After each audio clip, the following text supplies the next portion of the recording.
আসসালামু আলাইকুম। আজকে আমি রান্না করব মুরগির চাম।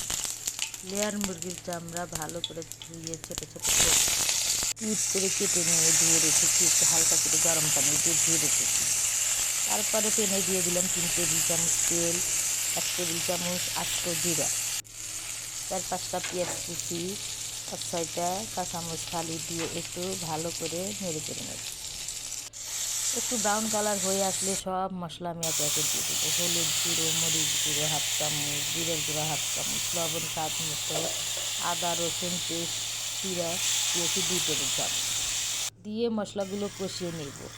মশলাগুলো কষিয়ে নেওয়ার পর তারপরে দিয়ে দেবো সেই মুরগির চামড়াগুলো একটু ভালোভাবে নেড়ে চেড়ে নিয়ে তারপরে দিয়ে দিচ্ছি আলু।